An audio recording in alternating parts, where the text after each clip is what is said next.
Welcome everyone to this evening in the Universal Hall. Welcome people from all walks of life, welcome people from all backgrounds and from all ancestral backgrounds. We have people here from all over the world.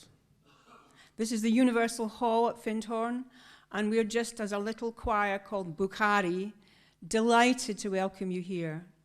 We're a local choir, and I'm really talking on behalf of the choir. And we sing music from Eastern Europe, from the wee small corner of Europe, the other wee small corner that Scotland is the other corner to. And we sing these songs because we love singing. And we were sitting singing our music that we love singing, and Ukraine happened, and we talked about it, and we were shocked and horrified, and like everyone else possibly in this room, we said, well, what can I do? What can we do? And one of the things that we can do is sing. And that's really why you're all here tonight, because we made the decision that night, okay, we can do something, we're going to sing. Let's create something. And from tiny, small beginnings, this concert is taking place. We have about 15 choir members. They're from different nationalities. We have Japanese ancestry, we have Scots ancestry, we have English, we have Dutch, we have German ancestry. And, you know, when we're here tonight, we all bring our ancestry, we all bring our roots. And really, for me, it's such a joy to be able to have helped to create this. I think, for me, I had a special reason for wanting to be standing here tonight, I suppose, in that I knew I have a strong connection with Georgia, and I was at the time of the invasion in Georgia in 2008. I was in the country and had to flee. And the experiences I had then were life-changing for me, and it gave me an extra special passion to want to spend time trying to help put something together tonight so that we could support Ukraine in this time. So that's, the concert's going to be in sort of 4 or 5 different kinds of parts. We're going to go through songs that are about what we pass on to our children and the love that we pass on to our children through song. Songs sustain us. Songs sustain us in adversity. It was Shakespeare who said, you know, if music be the food of love. So we're going to start by singing you 4 songs from different cultures about how love is passed on to children and how mother love is expressed. And then we're going to move on then to look at what happens when we have to cherish that freedom and stand up for it. What happens when what we love is threatened so much that we have to, what do we do? The next part after that will be the pain of loss, because that's part of the process. And then after that, we're going to move on to the holding of the hope. And then towards the end of the concert, we're going to be singing together. We're going to sing songs together, and we're going to sing the songs of the divine, really, but we're going to sing together towards the latter end. So you're all going to get a chance to sing with us. So I just want to start now, perhaps, by a little story, because it's going to be woven together with song and story. We've all got our stories, and we all carry these stories. And this is a wee story that's local to here. It happened maybe just about 6 miles away from here. And it concerns a man, and it concerns a fiddle, and I'm just going to get hold of the fiddle now.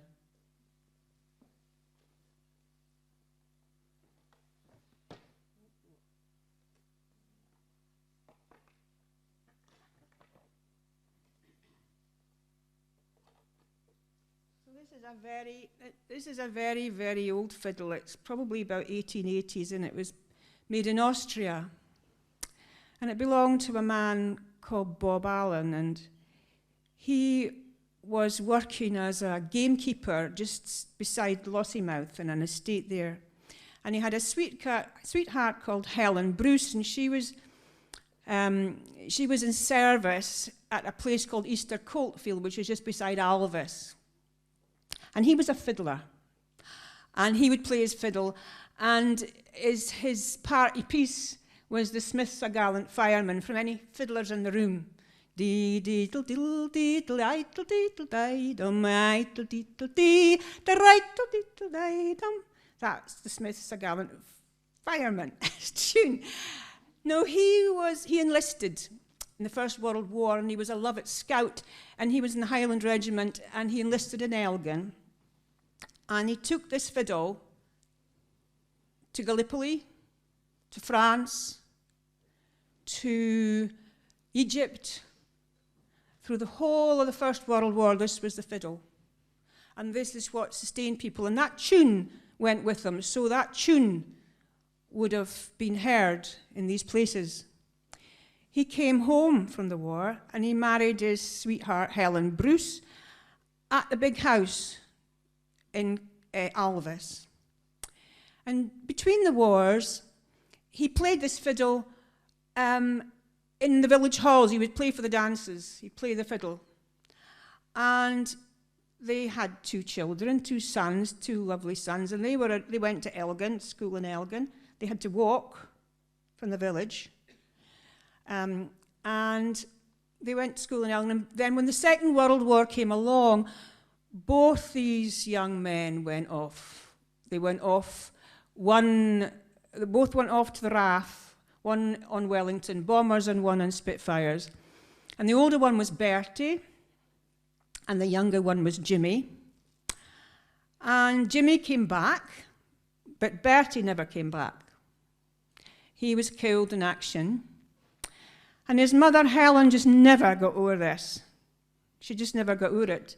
She never got over it. I'm sorry, I'm speaking in Doric now. My first language is Doric. In Scotland, we have 3 languages, and this is the first. I'm backing into the Doric now. Sorry, I'm backing into the Doric now. Not sorry, nothing. I should be speaking the Doric. But anyway, so Scotland has 3 languages. English is the first language. Then we have Gaelic, which is Alan's first language. And you'll meet Alan in a minute. And then my first language is Doric, so that's why we spoke at him, you can, what I mean. And that was how we spoke. So they would have spoke Doric, and this fiddle would have heard a lot of Doric. So Bertie never came back, and so his mother, Helen, she was just off a sardine, really. And she would sit with her head in her hands, and she would greet, she would cry, and she would say, "Oh, dirty Germans." And there was a wee girl listening to this and wondering why these poor children in Germany never had any soap. I mean, how could it be that they never got to wash themselves? And she would go to her bed worrying about this. Now, her mother was a singer. Both families were singers. And one day she took her on her knee and said, "There's a song I'm going to teach you. And it's a song that mummies in Germany sing with their children. And it's just a wee song. So I'm going to sing that wee song now." I only learnt 1 verse of it because my mother never knew a lot of German. But we only sang it. I was never to sing it at my granny's house. I only got to sing it with my mum. I'm going to sing it now in German. And a dear friend of mine who sings in the choir too is going to join me because her mummy in Germany was teaching her the same song. How good is that? So we're going to sing it together. I'm just going to put the fiddle down now.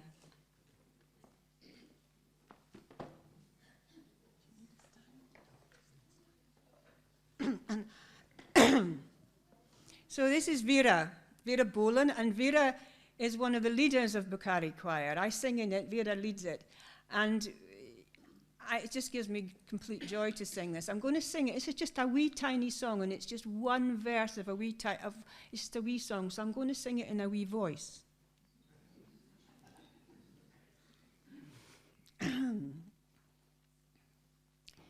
Die Blümelein, sie schlafen schon längst im Mondenschein.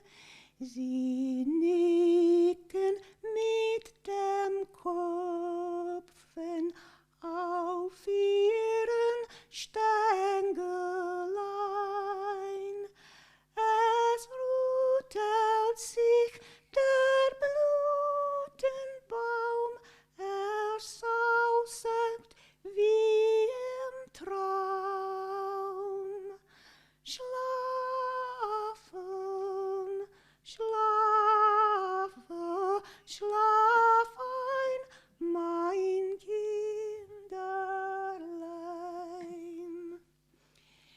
Die Blümelein, sie schlafen schon längst im Mondenschein. Sie nicken mit dem Köpfchen auf ihren Stängelein. Es rüttelt sich der Blütenbaum, er sauset wie im Traum. Schlafe,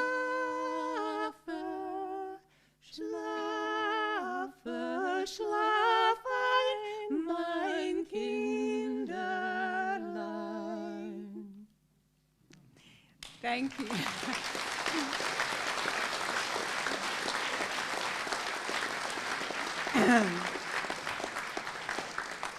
The little flowers are long asleep in the moonlight. They bow their heads on their tender stems. The flower tree is rustling. It whispers as in a dream. Sleep, sleep. You go to sleep, my little one. I want to introduce beside me Margot Henderson. And Margot's going to tell us about all the words of all the songs we're going to sing tonight. So we all get it all. So we all get the meaning of the words. We're not just going to sing foreign songs at people and to people. We're going to connect all of it, if we possibly can, and have the same experience. So if we know the meaning of what we're singing, we can all share it. So without more ado, I'm going to introduce Allan MacDonald. Okay, you ready? Allan's a piper, and what do I say about Allan, really?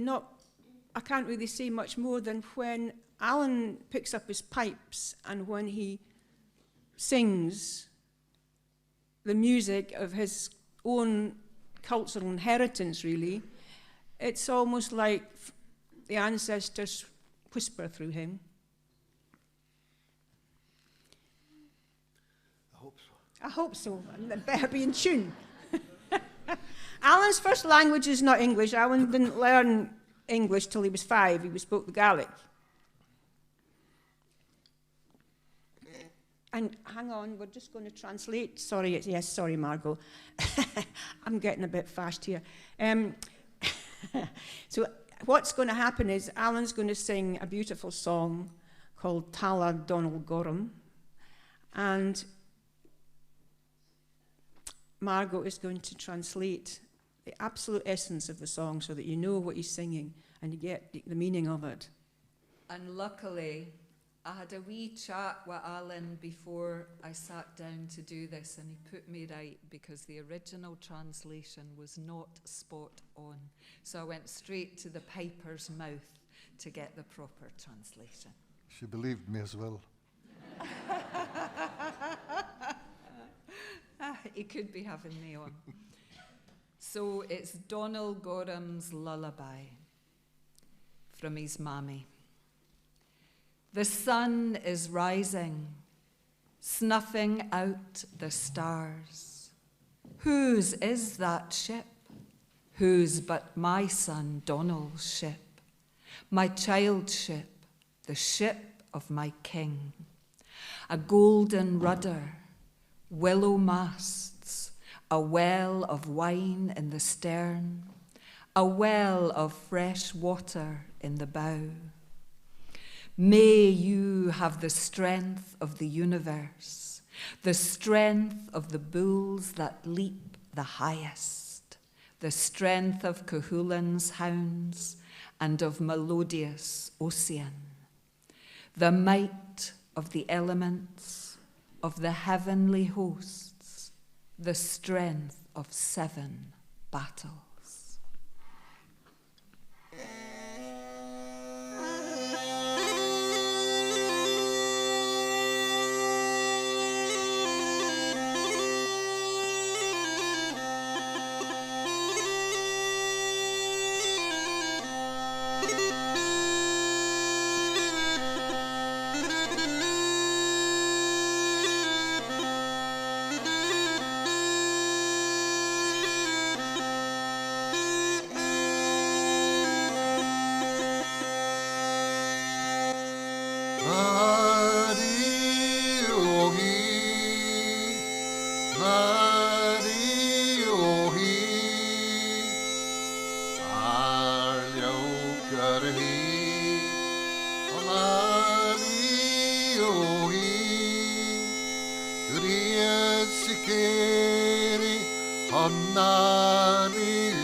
gerechtig onali bo. Nest herk kahan onali o I nali o I arljom göre I onali o I nali o I.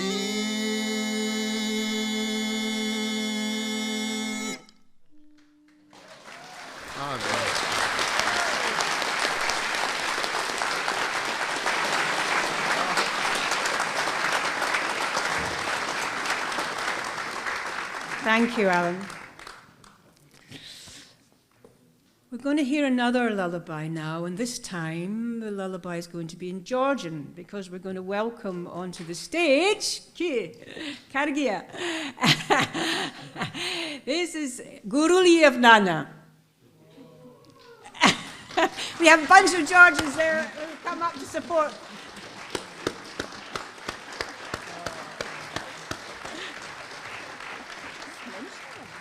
I don't know the names. I'll look at them. Georgians from Glasgow. Oh yeah, so we have a wonderful Georgian community in Glasgow, and they've come up in a minibus to support this tonight. And we're going to spend a little time with them later, having a great time. And because this is our little choir is called Bukhari, which means fireside hearth, which is why. Did I explain that before? I might have not. And we're also going to be joined by Nana Mzhavanadze. Nana is our teacher, one of our teachers. And Nana has in her hand a traditional instrument, which is called a chonguri. And we just love singing with Nana because what she does is she carries her culture in every pore of her body, really, and she swings this towards us. So when we're singing, it's almost like she's conducting us through the ether, and we get better by the minute, really. It's a bit of a miraculous process, but she's sitting today, but generally she stands and teaches us. Now, the essence of this song, Margot's going to tell you about now. So I love that we are beginning with some lullabies. It's very beautiful to see the children here sitting on their mammy's laps or close by them, and it's lovely at this time of the evening to be singing the children some lullabies. Violets and roses to offer you, Goddess Nana. May you be gentle and sweet to us. And may God grant my baby son strength to defend his country.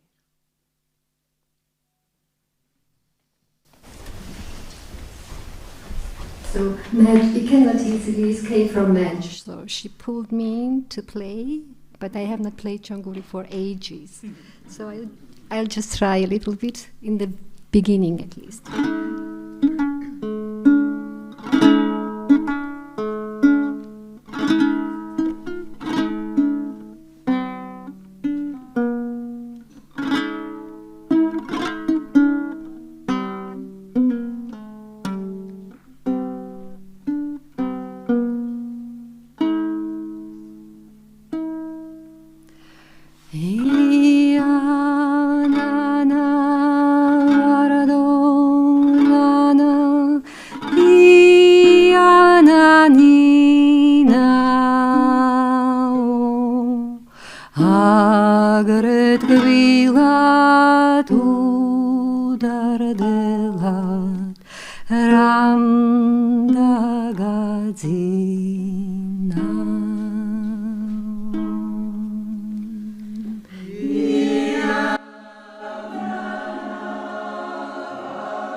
The next song that we're going to sing is the last of the lullabies. It's called Plivikacha. This is a song in Ukrainian. Margot's going to translate now. I don't think I need to say any more. There's something so touching about the lullabies that speak of the mother's love for the child and the grown child's love of the motherland. A duck swims on the Ticini River. Dear mother, don't cry for me. You will cry for me in the dreadful hour of my death. I don't know where I will die, and if I perish in a strange land, who will bury me? Foreign people will carry me out and lay me to rest. Won't that cause you grief, mother? My darling little son, how could that not cause me grief? For once you lay inside of me, close to my own heart.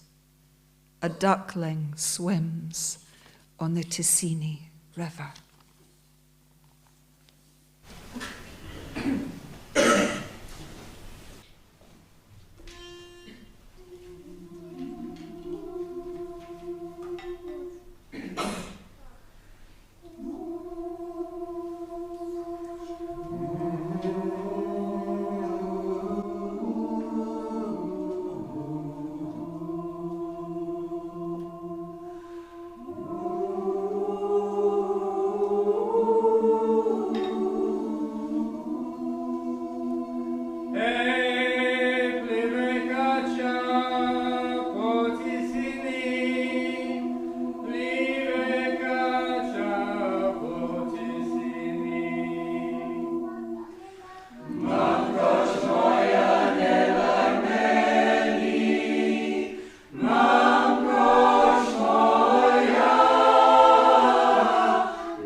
We move on from the lullabies into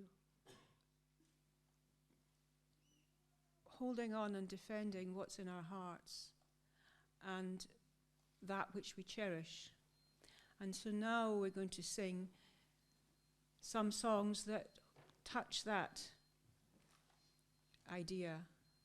And the first of those is a song called Chemo Cargo Kwekana. Modi, Sadkhar.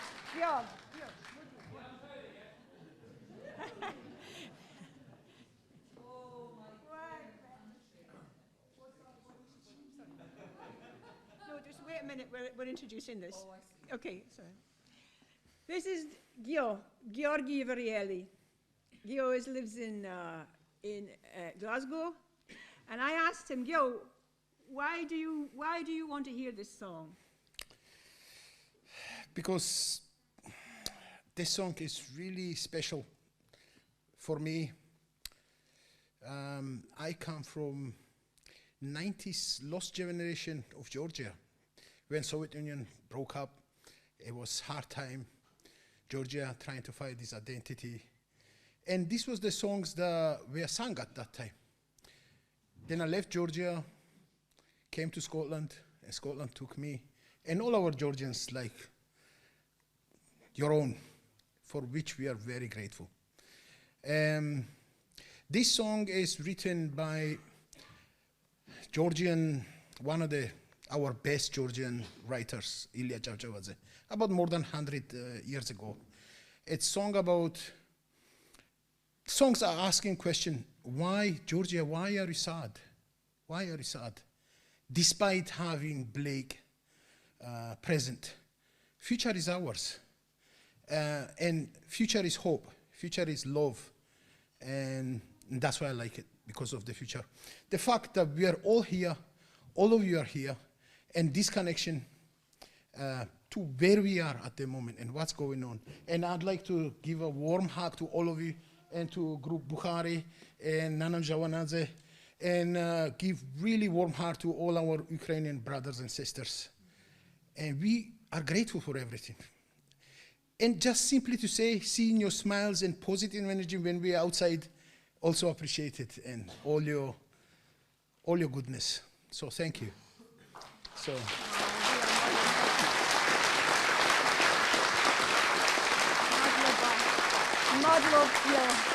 Madlub.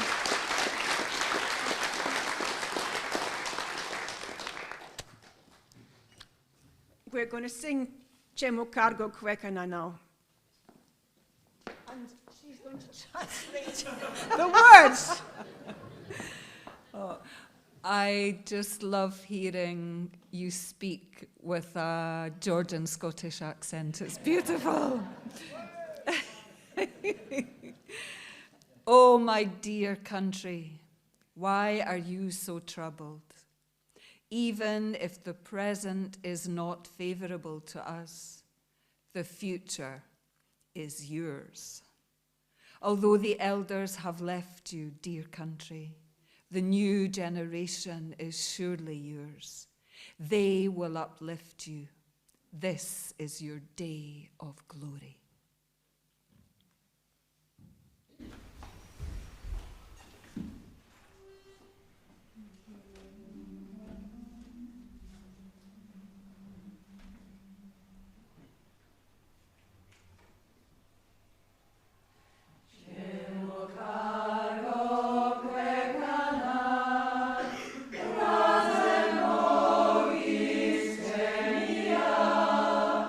As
Sorry.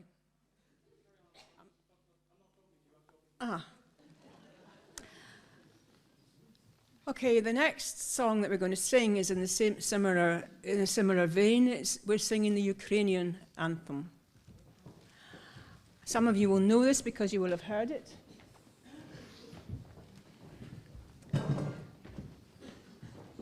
While the choir are coming on the stage, I'm reminded of a beautiful quote that I heard Zelensky make, the president of Ukraine. And one of the things he said is that courage is the first of human qualities. After that, everything else follows. Thank you. Somebody said to me when I said I was doing this, are you going to be able to do it without crying? Now I know why they asked me that. So, the glory and freedom of Ukraine has not yet perished. Luck will shine on us, brother Ukrainians. Our enemies will vanish as dew does in the sunshine. And we too, brothers, will live happily in our land. We will not spare either our souls or bodies to get our freedom. And we will prove that we, brothers, are of Cossack kin.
The next song that we're going to sing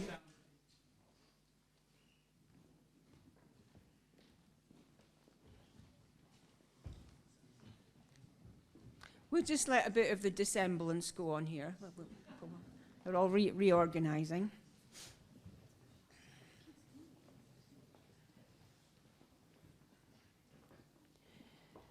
The next song that we're going to sing is The Freedom Come All Ye, which is a Scots song written by Hamish Henderson. And I'd like to introduce to the stage now somebody from Galgale, David Lees. And I'm just going to ask David Lees, welcome. Welcome, welcome, welcome.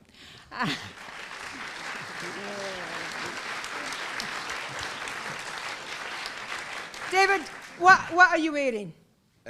So I'm wearing, it's known as a, well, most people would just call it kilt, but it's known as a philomore, which in Gaelic, philomore is the great kilt, which is the traditional version of the kilt that we know now, which is the philibeg. So this style of kilt was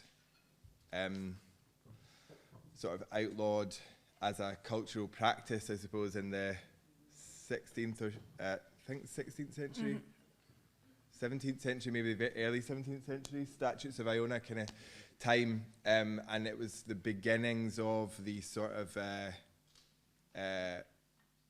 the not so gentle beginnings of the colonialisation of Scotland, which was a practice that was necessary to then make Scottish people go out and do that again onto a lot of the rest of the world. So reclaiming the philomore kilt feels like quite an important thing to do, and it's remarkably unpopular when you go to certain events. You get a lot of people want you to be in the militaristic philibeg, but there we go. And you're from Galgael. Can Yes. you say just a wee bit about what Galgael means? Yeah, sure. I think in the context of this evening, it's really important. So in the sort of from the probably 3rd to 9th centuries, Scotland was populated by a really ethnically diverse mix of people who by the 9th century became known as the Galgael, Gal being the foreigner or stranger, and that still exists in place names throughout the UK, really, like, Galloway. I'm just rethinking my choice of the word UK, but that's why I'm pausing. These islands, so like Donegal, Galway, Galloway, are all the place of the stranger.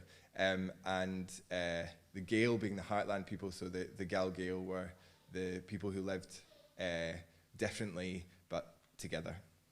Okay. And you're going to read something now? Yes. Or you got it in your... I do. It's in you my got it in your sporran? sporran, which is a handy thing to have. So I'm going to read a bit from the Declaration of Arbroath, which was written in which was a letter to the Pope written in the early 1300s.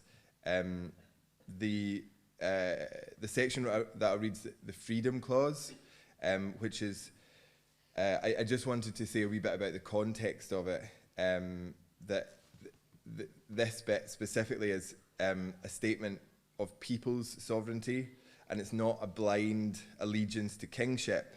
It states that rulers are fallible, accountable, and ultimately replaceable, which in the 2022 is extremely important to remember. Yes, yes. So the Freedom Clause.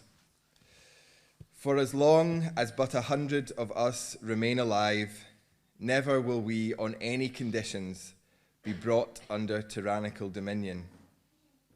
It is, in truth, not for glory, nor riches, nor honour that we are fighting, but for freedom alone, which no honest folk give up but with life itself. Thank you, David. Thank you. Thank you.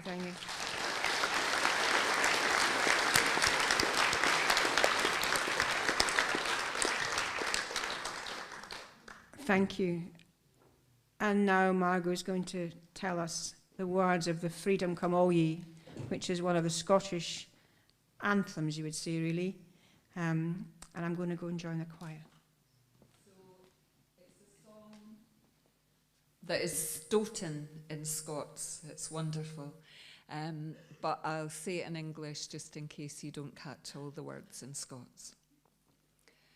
Rough the wind in the clear day's dawning, blows the clouds head over heels over the bay. But there's more than a rough wind blowing through the great green valleys of the world today. It's a thought that would cause our masters, tyrants, who think themselves so fine and gay, take their leave and seek other pathways to prosper their devious aims. Never more will our country's finest march to war at some liar's hollow instigations, nor little children from town and countryside mourn the ships sailing off to war.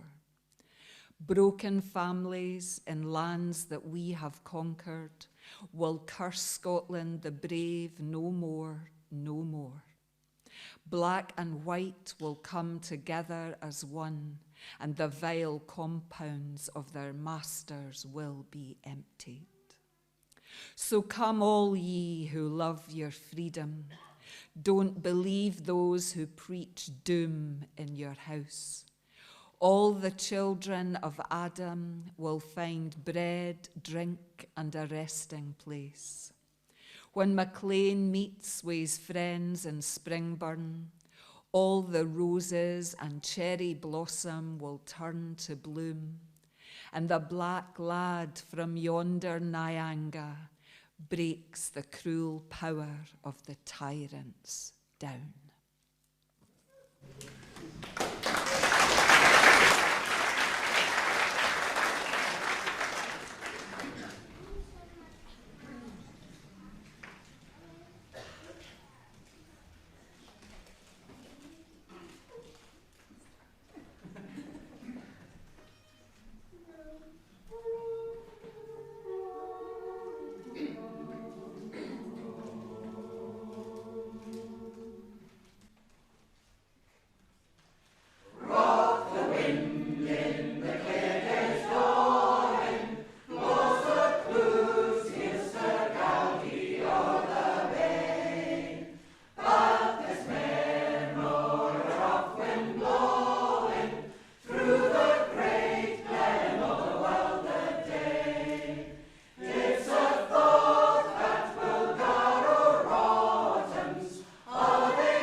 Thank you. We'll just wait until we move off the stage. With all these songs about defending freedom, we're going to have a wee song now from Nana.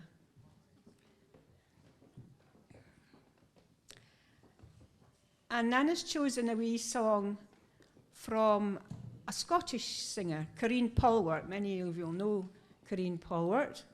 She's a wonderful Scots writer, singer. And Nana's going to sing a song about a kind of the women's way, or a women's way forward in life.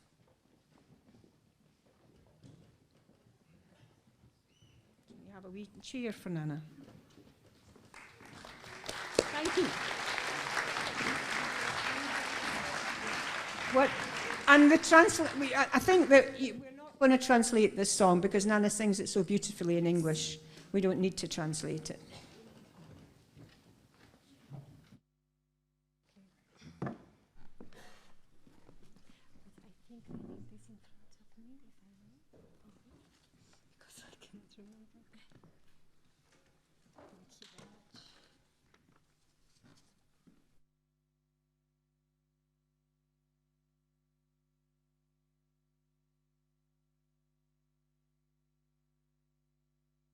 More nervous now, but thank you for encouraging. I will try with my Georgian English to make this clear to you.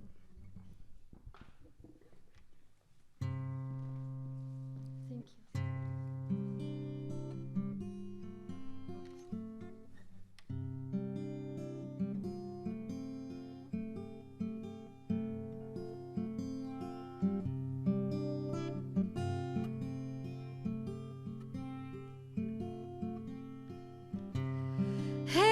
Daisy darling, don't spread your arms so wide.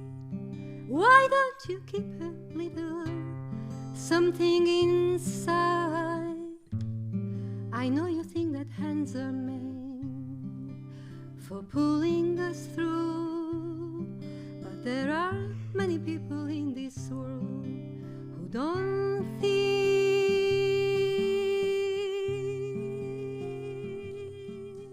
like you do.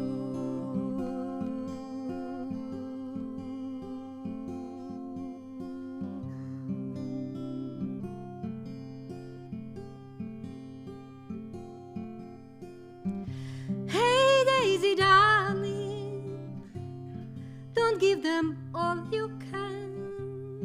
Why don't you keep a few more cards in your hand? I know you only say a thing you believe to be true, but there are many people in this world who don't think like you do.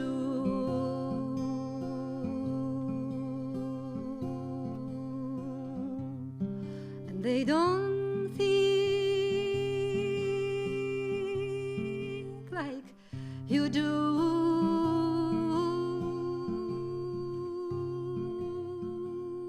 And some don't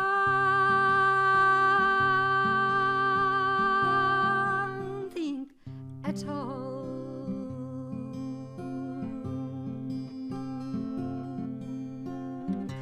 Hey Daisy darling, don't take it all as read. Why don't you ask a few more questions instead? I know you think that everyone should be paid what they are due, but there are so many people in the world who don't think like you do.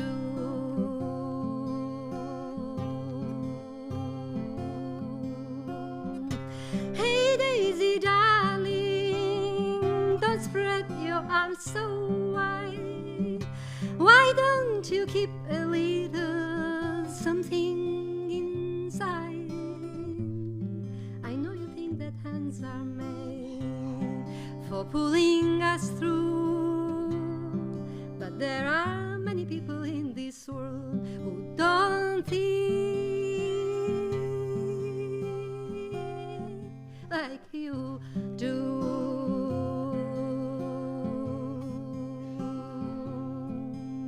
And they don't think like you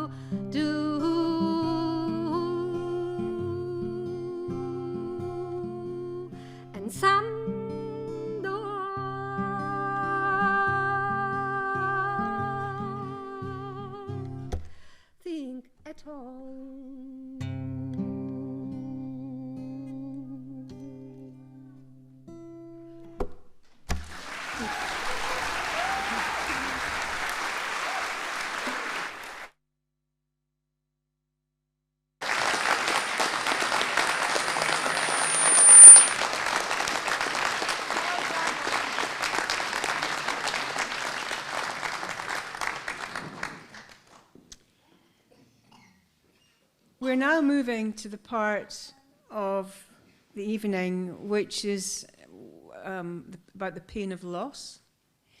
And we have two songs in that place. The first is a Scottish song. It's not really a song, it's a pipe tune. We have a tradition of laments. The Scots laments on the bagpipes. And we have a keening tradition of women who would have wailed at funerals back in the, since 1400s probably, as people know, and probably before that. The tune that you're going to play now is called the Park Pibroch, and it's a very old pibroch. It came from Strathpeffer, a battle at Strathpeffer, and the Battle of the Park. And it looks like the women's keening tradition was banned by the church in the 1600s.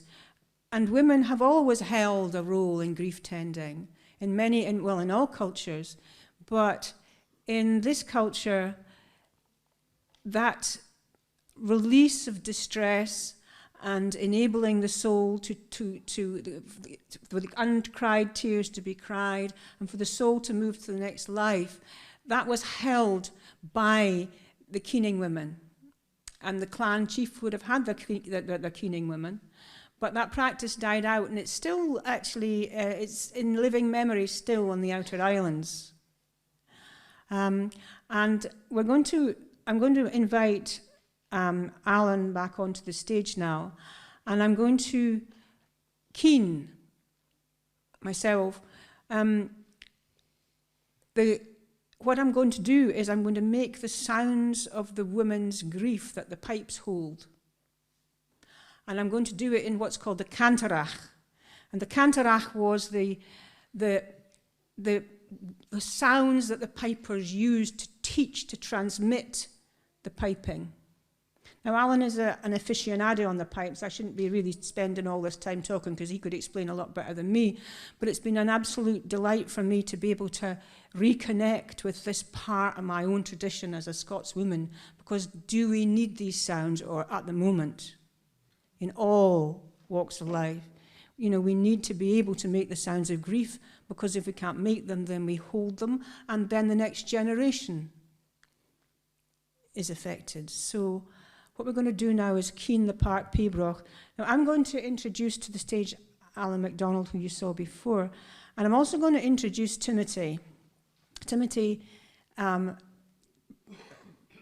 is an extraordinary man. He is actually, Timothy is a Maori man from New Zealand, and he's come here to be with us today on his travels.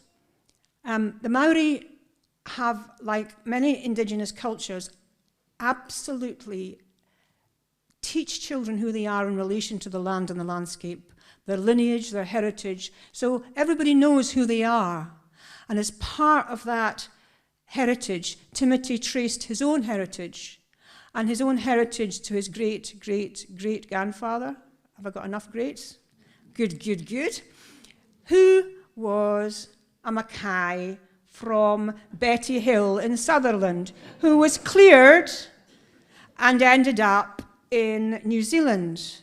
And Timothy now spends his life helping other people to reclaim their cultural heritage, because if we don't know who we are, then how can we live in the land?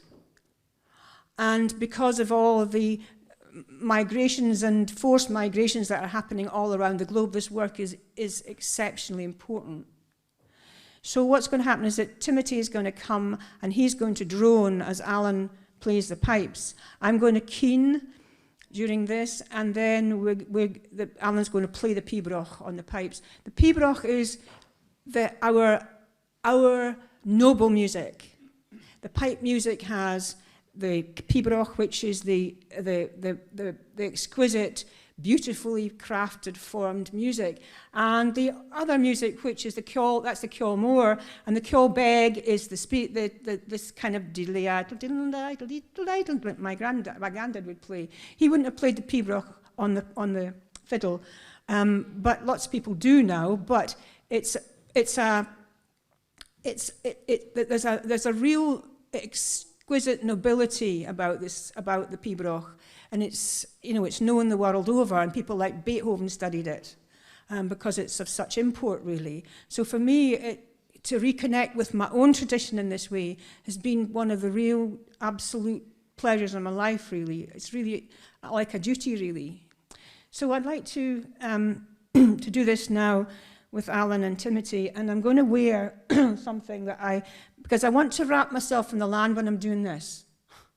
Because the women that would have been doing these would have been very close to the ground and the land and the landscape. So I'm now going to put something on, and this is what I do when I do this keening. I put it on.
We're now going to bring Bukhari back on stage, and we're going to finish this half with a Georgian zruni, which is a similar kind of a song, but this one has words, and they're very beautiful words, and Margot's going to translate the words.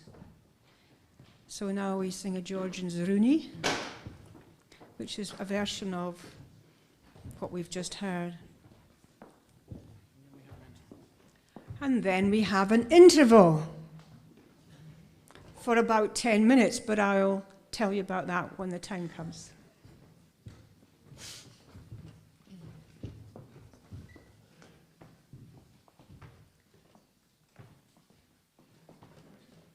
So while they're just getting into place, as Madge said, Bukhari means hearth And that's why I'm sitting here like this. When she asked me to do this, I said, I'm not sure how I'm going to be at standing. My knees have gone a bit funny. But she said, oh, that's perfect. We'll have you sit there the whole way through and you can be the old wifey at the hearth. In case you wondered. So, a fire has been lit on top of the mountain. It looks like a candle of molten steel with a wick. Who could have lit this candle, the people wondered. It turned out to be a man who was grieving his brother. Clouds gathered, thunder and lightning struck the center of the flame. Your poor mother, if only she could see your crowning glory now.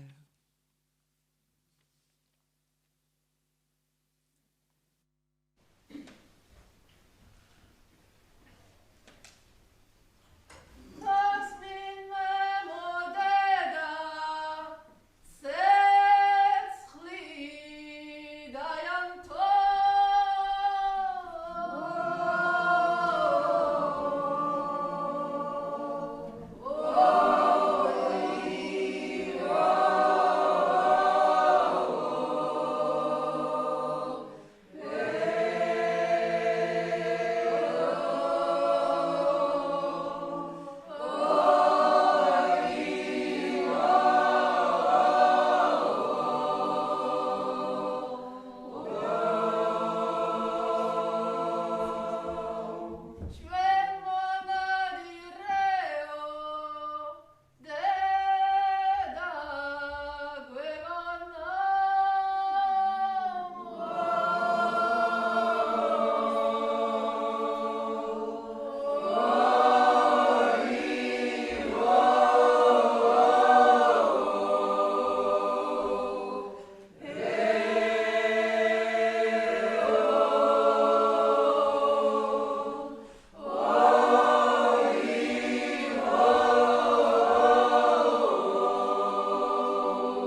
the next part of the concert is the songs that hold the hope. And we're going to now bring back Bukhari Choir to the stage, because we're going to sing a song about holding the hope. It's a Georgian song, and it's a hugely meaningful song to a great deal of Georgians. It's one of my personal absolute favourite songs, because the words are just exquisite, just so beautiful. And it was written by a young Georgian man who was a poet. I can't remember his name. Can you tell me his name, Nana? You can't. Anybody know his name? Who wrote Bin Disperia Sopeli?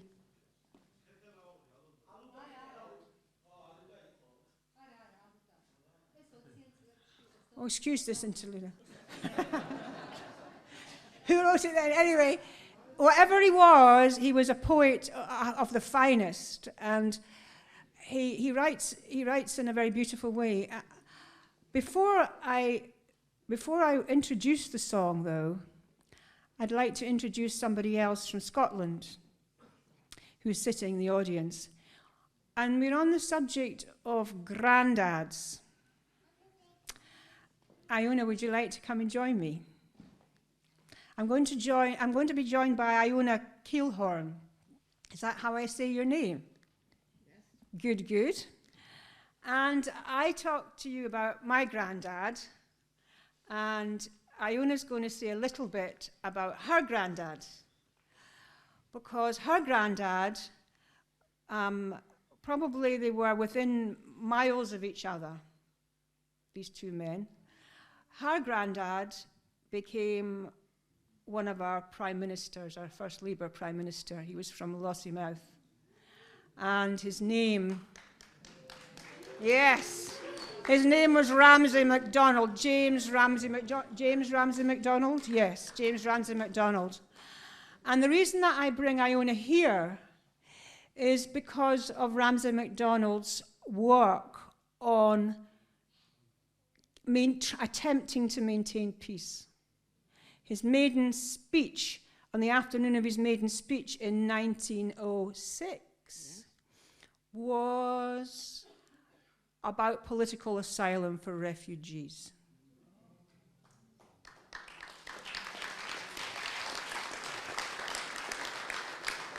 Send it to Boris and Priti Patel, maybe? He's a Lossiemouth man as well. He's a Lossiemouth man too. His grandfather. Really? We'll get his grandfather. You'll go really okay. So, Iona's going to read 3 of her grandfather's quotations, and I'm just going to leave her to it. Is there anything that you would like to say about that, Iona, before? No, you just want to read the quotations. Absolutely fine. I'm so grateful to you for coming tonight. If you just stand quite close to this. We hear war called murder. It's not. It is suicide. We have all taken risks in the making of war. Isn't it time that we took risks to secure peace? We shall never be able to effect physical disarmament until we have succeeded in effecting moral disarmament. Thank you. Whoa, whoa, whoa, whoa. Woo.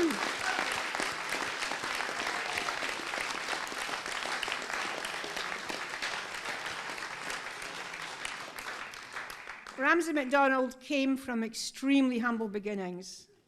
His father was an itinerant shepherd, and his mother was a serving girl.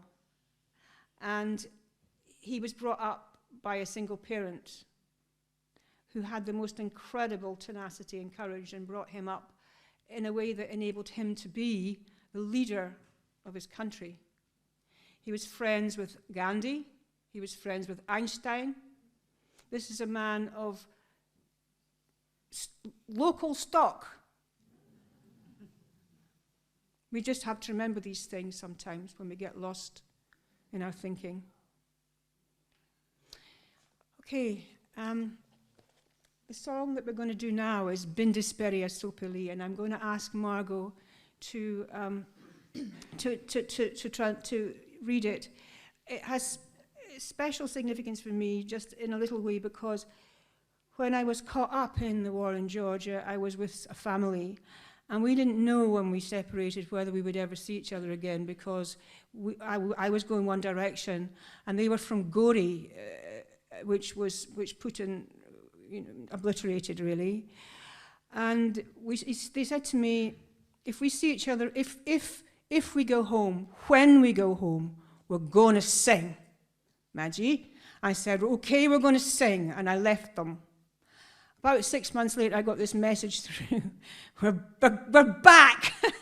So they were back, and I flew across, and I went to this house with bullet holes, and we sang this song.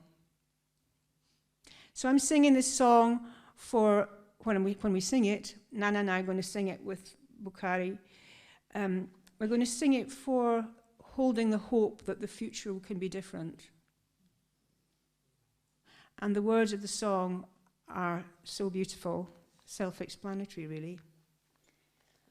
Twilight shrouds the world with its fading colours, and darkness descends. Such is life. It flies away in an instant. And the places, once our homesteads, are choked with weeds. Even those who were destined for a long life may have life cut short. Guns are eaten by rust, and rust flakes into the earth. A man's heart is wounded by sorrow. Faceless death can disarm us in an instant. And what can we bring with us to the next world? Nothing. So I leave behind this song when I die, to remind those I love to remember me. For those of you who are like me will be singing and playing the panduri, and there will be love in the air as I lie in my grave.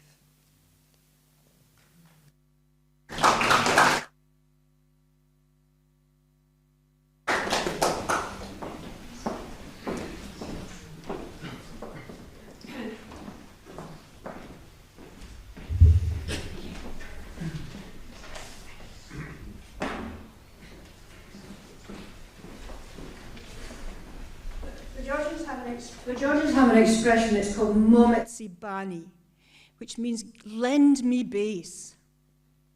And you can be sitting in a car that's going backwards and they say, Mometsi Bani, and you push the car because they need help and bass. Voice. Mometsi Bani. Bass. Voice. Yes, bass, voice. Yes, what I mean. Sorry. For me. They need voice, bass voice. They need help. In other words, Mometsi Bani is a common expression. Just give me some help, please.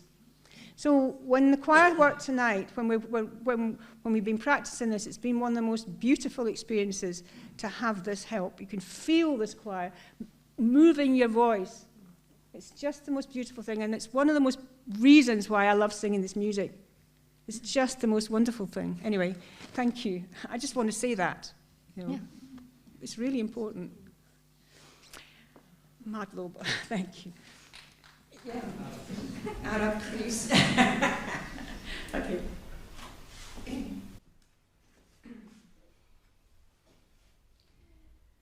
Bindisperia sopali, tanda tanu propindeba.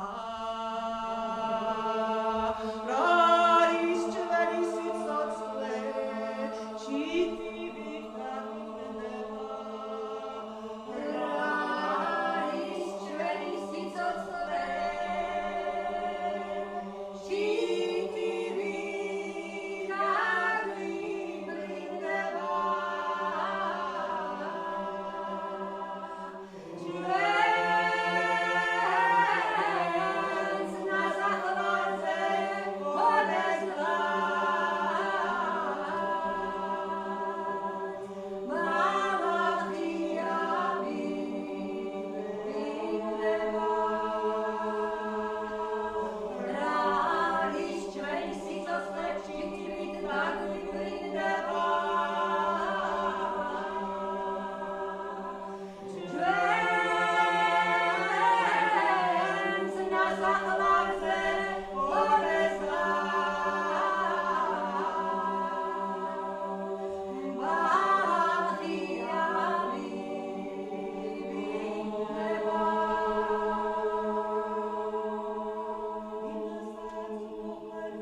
I'm going to sing another song now. I'm sorry that I'm... Yeah. Well, I might be in the wrong place with the microphone though, but never mind. In your kitchen, oh, that's fine. I'm pleased to be in your kitchen. No, I don't need this. Thank you. I'm going to sing another song now. Actually, one of our other really lovely choir members was going to sing this song, but she can't be here tonight. So I'm singing it instead. And there's a story attached to this song, and it's a really very beautiful story that comes from a little girl. It's a story about a little girl who who's a little Russian girl, and the name was Valia. And I spent some time in Russia working with children who had nowhere to, who were orphan children or social orphan children, with a project here called Kitish, the Kitish community, and the Ecologia Youth Trust, who are running this evening, and the admin are people who do this extraordinary work with children who have no homes. And I was living with a family, and I was living with a family, and I was teaching on trauma and the kind of work that I used to do. And I was lying in my bed one day, and the lady who, my host, knocked on my door and said, "Look at this." And I said, "What is it?" And she said, "This little girl who's just come in has just done this." I said, "Really?" I said, "Translate it, please." She said, "Well, we just are so amazed by this. We can't believe she wrote it, but we've looked at it, and we can see all her little scorings out and smudgy bits and the messy paper."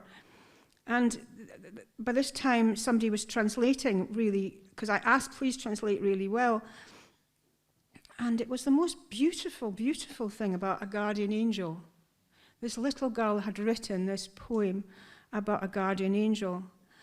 And she was, she had no home, she had no family. Her parents were, as usual, the usual problem was alcoholism, I remember. And I looked at these words and I was just completely stunned that an 11-year-old could have written this. And so I came away with it, and I thought, I want to do something with this. And I sat for a while looking at this bit of paper and thinking, what could I do?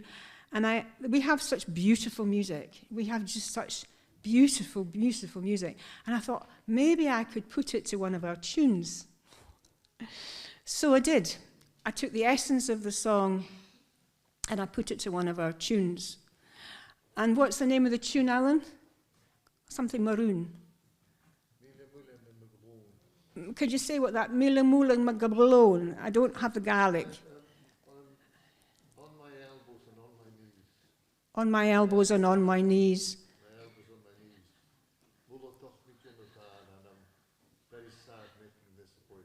Oh my God. Okay, so on my elbows, on my knees, I'm very sad making this poem. So the tune was written by a bard from Lewis called Murdo MacFarlane. And when I was a very young girl, I remember singing very tentatively in Gaelic because I didn't really know Gaelic and I was scared to sing it because it wasn't my language. Because I spoke a Doric, and so I remember singing, and this old man came up to me and he started to sing with me, and he was just lovely, and it was Murdo MacFarlane who wrote this tune. He is just lovely. I was in Lewis for a while, so that was another one of my life's adventures. So anyway, I'm going to sing this song now called The Angel Song to that tune, and it's just the essence of what she was writing I took and made into a song. And the words are, "As I run, he flies beside me, guardian angel always near me. In the darkness by my bed, angel wings around my head. Guardian angel, hear my prayer, oh, hear my prayer. Swift to serve when danger's near, comfort those who live in fear. Keep us always free from sin. Evil flies as love flows in. Guardian angel, hear my prayer, oh, hear my prayer. Hold us in your radiant sight, bathe the world in angel light, waken us to how we live, teach us kindness, help us give. Guardian angel, hear my prayer, oh, hear my prayer." And I'm going to sing this song, and then I'm going to invite onto the stage two extraordinary people who are working with families who are moving in here because of the Ukraine war and other wars. And I'm going to give them the floor for a little while to ask for what they need. And before I sing this song too, I'd like to invite someone else to the stage because I completely forgot a little part of this because I get my brain cells in a mess sometimes. And one of the most beautiful parts of this that I didn't do was to ask Ian Turnbull to come onto the stage, because Ian was going to say something about how we welcome strangers here. So Ian, if you're there, could you come down? Thank you. I'm sorry I forgot. I was going to do that after Plivika Cha, but I got carried away with Plivika Cha. And now this is Ian Turnbull. He's one of the stalwarts of our choir, of our Bukhari choir. He's also Mr. Nature Sanctuary Ian. So any of you who've had the benefits of the Nature Sanctuary, this man is a human nature sanctuary. Oh. Yeah, you are. Ah, right. You are. No. And he's going to read a blessing, aren't you? I am. You are. Yeah. Thank you. And I'll let you say whatever you want. Okay. Okay, thank you. Madge asked me to declaim a Celtic rune of hospitality. It goes like this. I met a stranger yestereen. I put food in the eating place. I put drink in the drinking place. I put music in the listening place. And then, in the sacred name of the Triune, he blessed my home and blessed my hearth, blessed my cattle, blessed my dear ones. And the lark, singing in her song, sang often, often, often does Christ come in stranger's guise. The lark sang often, often, often. Christ comes in the guise of a stranger. That's the Celtic rune of hospitality. Madge, I was thinking about it, and my history, I was thinking of the Celts migrating across Europe, that at some point they would have crossed paths with the Georgians and maybe had a night or two of hospitality. And I thought that would have equipped them, given them some idea of a good reservoir to inherit themselves. And you know, that's not just a whimsical idea, because we sing our little Georgian choir here, our village choir, singing the Georgian music.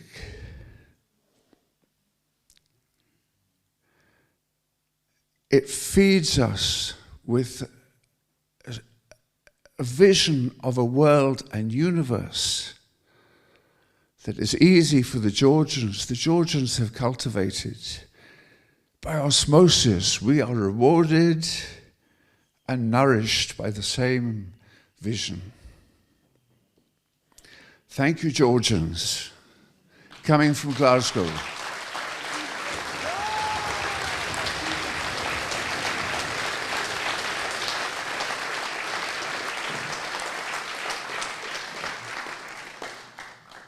Thanks, Madge. Oh, beautiful, Ian.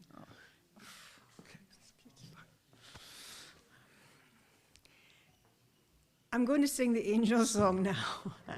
And then I'm going to invite to the stage people who are doing real work to support people who come to us in these circumstances. And I want you to think about your angelic selves when they're doing that.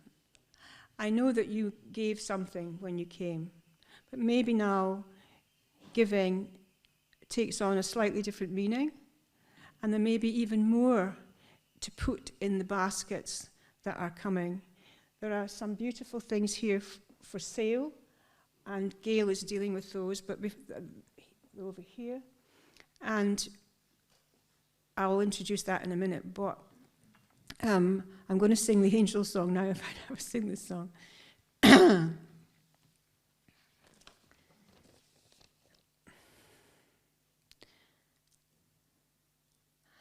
As I run, he flies beside me, guardian angel, always near me, in the darkness by my bed, angel wings caress my head. Guardian angel, hear my prayer. Oh, hear my prayer. Swift to serve when danger's near, comfort those who live in fear. Keep us always free from sin. Evil flies as love flows in. Guardian angel, hear my prayer. Oh, hear my prayer. Hold us in your radiant sight.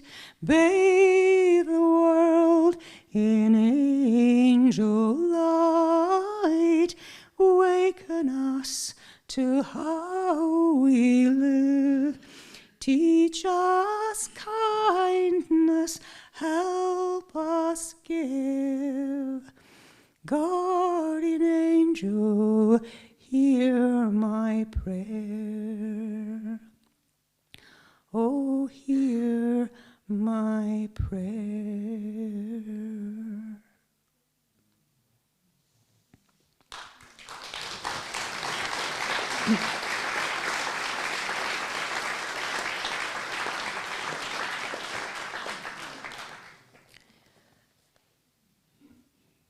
What we're going to do now is to invite Robin, and I forgot the first name of this lovely lady who I know, Julie. Ruth. Could you both come onto the stage and tell people what you do and what you need? I have a package here that I was given by an old lady, and I don't know if either of you could take this, but it's for sure it's important package. Where did I put it?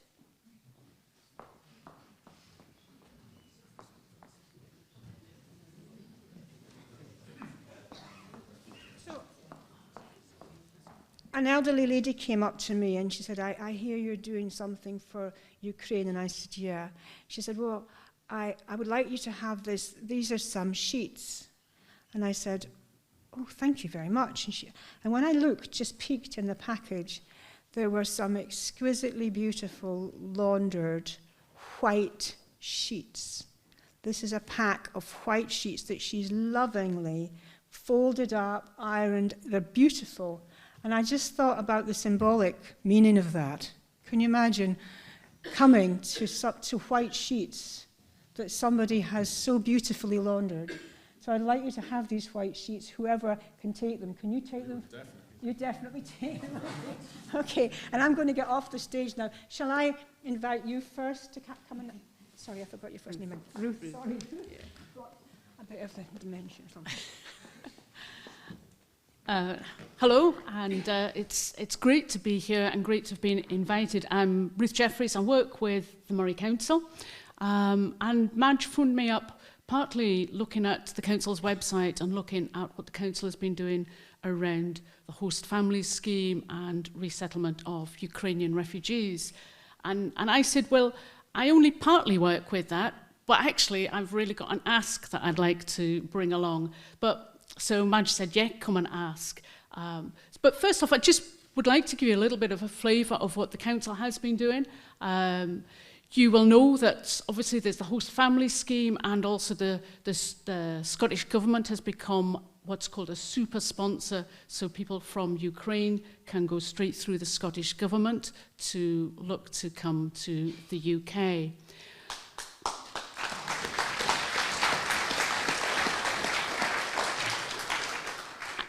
I actually came to Moray from down in England about 23 years ago, and I was working out at Buckie area. And the first thing I learned was that along the coast here, because of the number of ports, that Moray has a proud heritage of welcoming people from wherever they've been in the world. I was just told to go and look at the boats in the harbour at Buckie. I was also told to go and listen to the accents in the pubs as well, and then you'd see where all the nations of the world would gather. What the Council's been up to, though, in terms of particularly responding to Ukraine, we've clearly got some responsibilities to do check-in of those that would be host families. But we've also been setting up a weekly drop-in that happens at Elgin Community Centre, 10 o'clock on a Monday morning until 1 o'clock, where if you are a host family or if you are a family that have arrived from Ukraine, turn up, you can get your questions answered, and people will try and point you in the right directions for services and support. And partly alongside that, we've now produced, firstly that came on the Council's website, was an information pack, Welcome to Moray.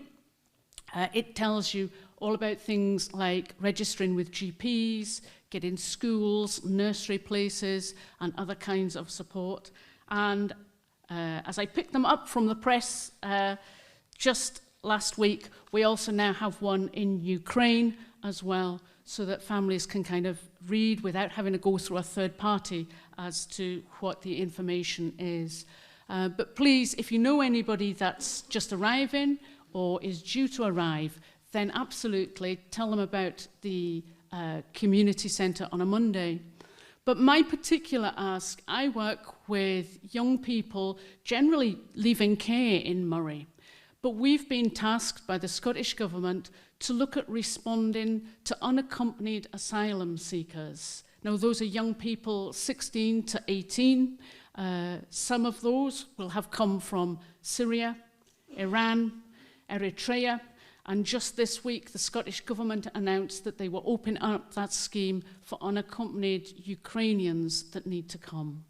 So we are looking for people who could be foster carers or offer what we call supported lodgings to young people 16 to 18 who are having to flee for their lives and having to find somewhere safe to live.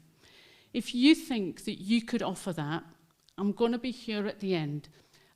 If not, if you otherwise want to go on the Council's website, you can just drop me an email at Duty Placement Services. It's a bit of a mouthful, I'm afraid, but it's all one word, Duty Placement Services at moray.gov.uk. And I'd be really happy to speak to you about offering support, particularly to young people 16 to 18. Thank you. Thank you. Robin. Yeah, that's great. Thank you so much, Ruth. My name is Robin Alfred, and I chair the local community refugee action forum. So I'm standing here on behalf of a small coordinating group, which includes Gail and Valentina and Michael and Liz and other people, Maria and others, who are working in this community here and in the environment around us to house and provide safe spaces and a good, wholehearted welcome to people coming from Ukraine at this time. So, for example, we have 6 families who are on their way here if we can provide sponsors and accommodation, and that's what we're really looking for at the moment. I'm going to name them because I want to bring them present here so that they're not just a number, they're real people. Sandra, for example, has a visa for herself, but not for her son. She's currently in Ukraine. She's on her way here, we hope. Anna, waiting for a visa, currently in Romania. Alex and her partner need to leave Turkey. They're also on their way here. They have a sponsor, but we don't have accommodation for them. Katya and a family, that's a family of 4, currently in Ukraine. We need accommodation, family-size accommodation for them. Evgenia and a 10-year-old, we're currently waiting for their visa. They're currently in Ukraine. We have a sponsor for them, and we have accommodation for them. Olga and a 15-year-old and a dog, also in Ukraine, not expecting us to help because it seems nobody wants to house a dog. So that's where we are at the moment. These are 6 families of different sizes. You'll notice they are primarily women with young children because, of course, the men are staying to fight in the army. So these are women and young children who are fleeing the terrible circumstances that we're all too aware of. And what we are trying to do is match people who are willing to be sponsors with one or two of these people, a family. We're trying to then find accommodation and link it all together. What it means if you decide to be a sponsor, so what we're really looking for are sponsors and we're looking for accommodation. And you don't need to have both. So if you are willing to be a sponsor of somebody, what it means is you're willing to invest a little bit of your time in getting to know this person, connecting by Zoom, for example, supporting them with a visa application, supporting them when they arrive, taking them to the doctor, taking them to register for universal credit. It doesn't mean you have to have accommodation, but you have to have access to accommodation. So you might start to think, oh, I have some time, I have some interest in this. We might even be able to provide you with some accommodation, but you need to take on the role of being a sponsor. That's one thing we're really looking for. The other, of course, is the accommodation. So if you have a spare room, if you have 2 rooms, if you happen to have a flat that is not being occupied at the moment, we would love to hear from you, because then we can match the different needs and coordinate. It's a complex matrix in a way of needs and demands and offers that we want to put together. But that's what we really need. We need right now, of course, we always need funding. We need white sheets, for example, also. And we need furniture, we need many other things in kind. But the main thing we need at the moment are sponsors, and we need accommodation. So I will also be here at the end if you want to come and talk to me, if you have an interest in either of those things, as I think will Gail. And maybe just think about it, or maybe even beyond thinking about it, maybe feel it, and feel if you're called to providing either of those things, to being a sponsor or providing some accommodation. Thank you.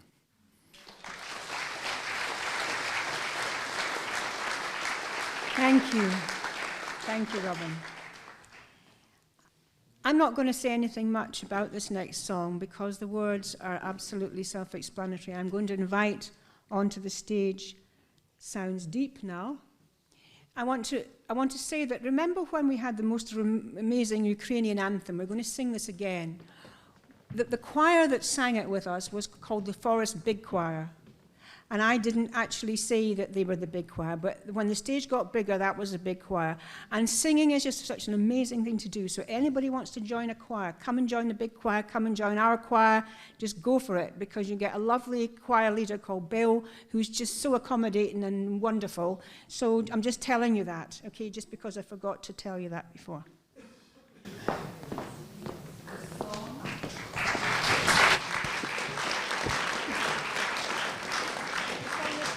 The song is called Non Nobis Domine. So while they're getting ready, there are only a few words to the song. I'm not sure. Oh, there we are. Here I am. And the words translated are, "Not for us, but to your holy name, give the glory."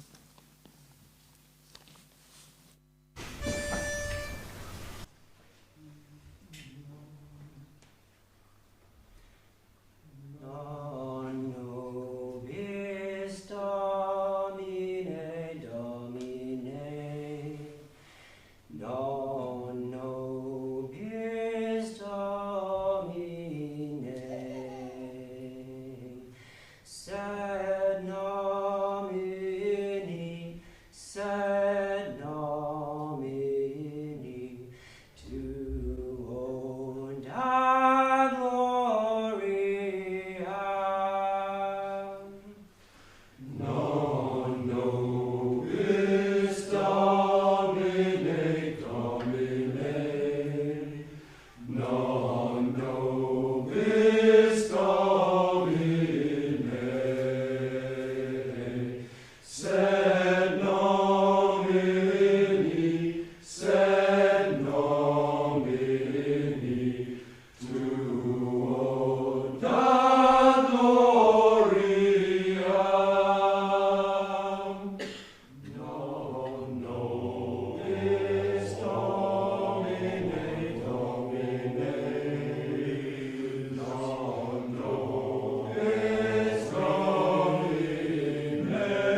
we're coming towards the end of the evening, and now is the time after this song that you're all going to get to sing.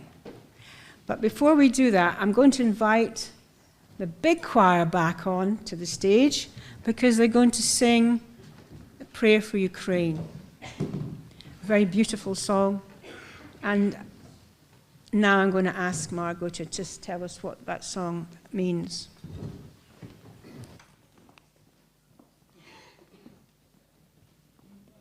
O Lord, great and almighty, protect our Ukraine. Shine on her your blessings of freedom and light.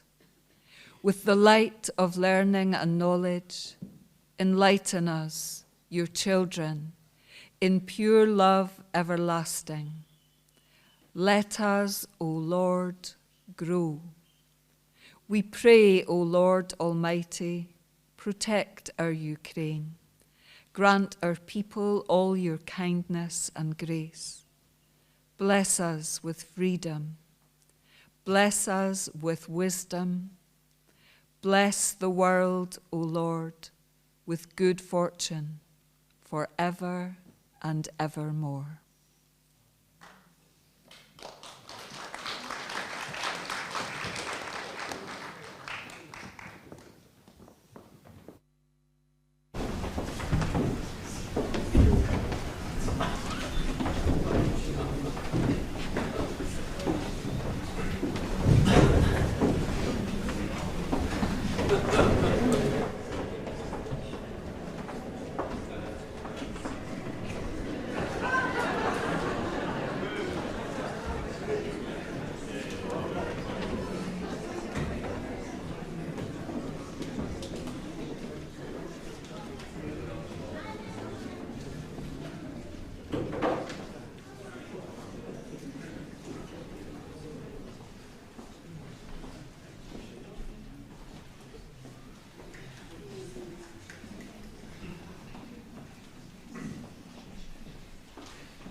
time in the evening when we're all going to sing.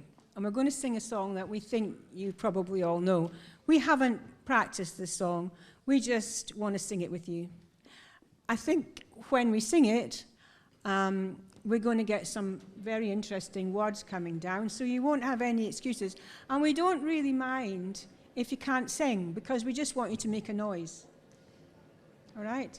This is Amazing Grace, and I'm going to ask my dear friend Timothy to come and start this song for us, because you've got a big voice, Timothy, and we need a big voice for this one. I did ask him, not tell him. Oh. Can you come and just lead it? Please. Oh, yes, but before that, Timothy is going to blow the conch, and he'll tell you a little bit about what he's doing, because the conch is a universal prayer for peace. Tēnei te mihi aroha kia koutou, he te whare he tūnei tēnā koe te rangi te papa, nā mihi aroha kia korua. Greetings, everybody. I'm sort of a Maori Celt.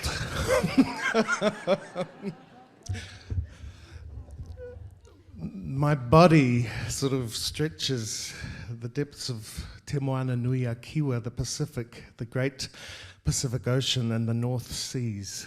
So I'm so grateful to be here alongside you all this evening and to hold our hearts for peace. I hold this, and many of you know it as a conch. This is called a pūtātara, or te pū, and a pu with a diphthong over the u. Ooh. It's the ooh in Papatūānuku, Mother Earth. It's what holds us. And the pū is the first word of pūrako, story. And in Maori, pūrako, the word pūrako, is the taproot of our life. And te pū is also the taproot of creation and creation emergence. We all have cultures that have creation stories. And te pū tells of the creation emergence, and when we both blow through it, it's our version of the pipes. It's through the takarangi, the spiral that connects us all. Of course, the oldest instrument of earth is the human voice. Before that, the great crackling of before coherence, the universe, and all that's unfolded from the universe.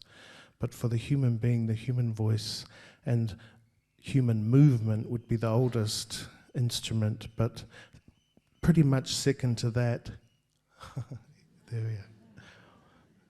E te manu tēnei, nā mihi aroha kia koutou. The birds. Is the pūtātara, the conch, one of the earliest instruments. So I'm just going to play this 3 times, really for hope, for faith and for love. And I just invite us all to rejoice with the birds and to send our prayer for Ukraine and for our precious, precious earth and our precious, precious sky and everything in between. So before we join together and sing Amazing Grace, the grace that might lead us all home, back to creation together. We forget that with all that's going on, the violence that is occurring for our precious earth, for our precious sky and our precious creation. So along with lifting Ukraine up in our prayer and the rest of the world, we lift a prayer for the creation.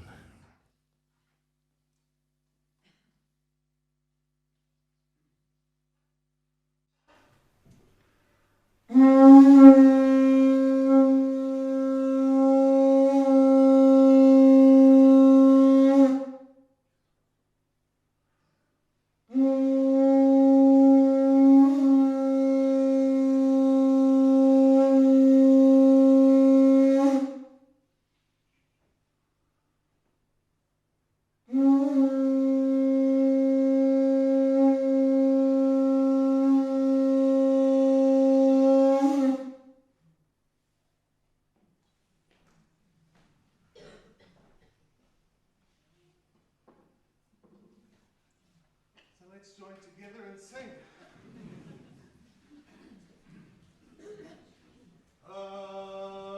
Amazing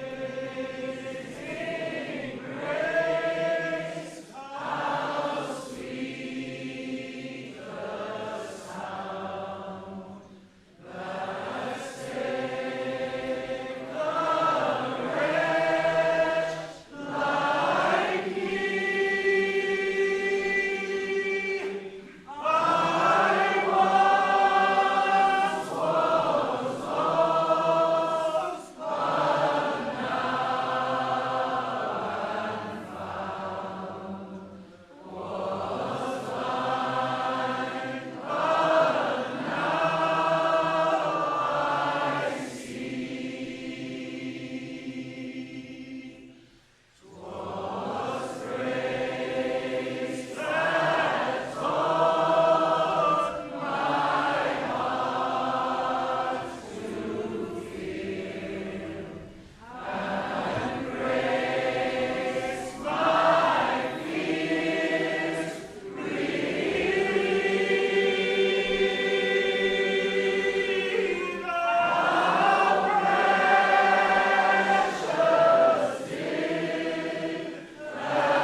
Thank you. We're going to end now, and we're going to end by asking you to stand again, because Alan's going to play the Ukraine anthem on the pipes. He might take a little minute to get them tuned up. And I would like to invite you, Sveta, to come with me.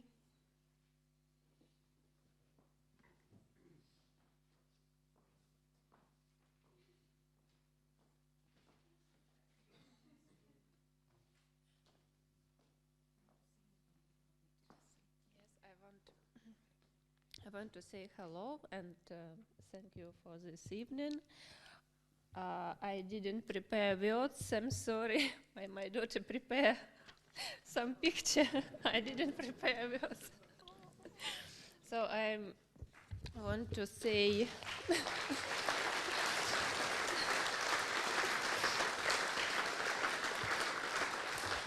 I want to say from all my friends, from all my country, from me and my daughter, many, many thanks for support and for so big help. It's so important for my country and my friends, my Ukrainian people. We just we just arrived on the 11th of May, so my English is bad. And we live in Elgin. I'm from east of Ukraine, near border. My town is destroyed all. So I have not words, I'm sorry. Героям слава! Слава нації, смерть ворогам! Yes, thank you very much. Thank you very much for support and for help. Thank you. We're going to sing with you now. We're just going to sing with you now. Will you sing with us? Yes, of course. Oh, of course. Okay. Alan's going to play the pipes. And before we go tonight, I would like to ask Gail if you can come and just say something about what's on this table, because we are raising more and more money with this, just to help. And can you come now and just tell them? Gail is working with Robin, and we have some items here for sale. Before I tell you what we have that's been donated, I would just like to acknowledge Madge as a huge force for good.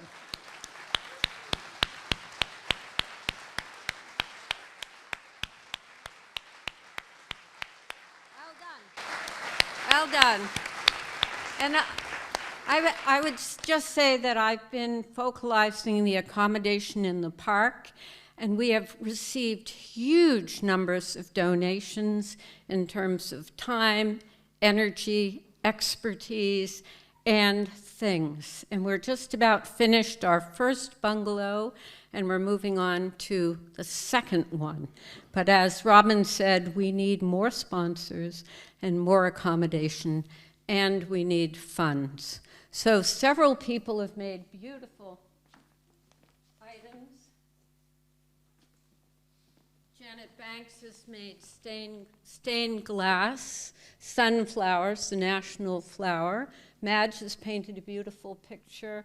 So if you would like to give us a generous donation, just see me afterwards.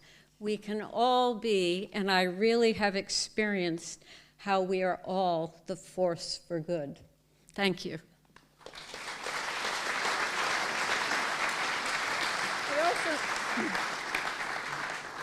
If anyone would like to purchase a prayer mat for this cause, or a beautiful Georgian enamel locket, which has Ukraine sunflowers on it, then please come to the back and Claire will work with you.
thank you so much for being here.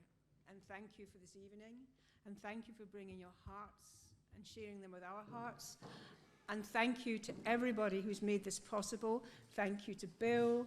Thank you to Alan. Thank you to Timothy. Thank you to Nana. And thank you to Vera and all of the choirs who've sung tonight. And thank you for, thank you, Bukhari, for showing faith, because we didn't know if we could pull this off. We actually gave each other COVID doing this.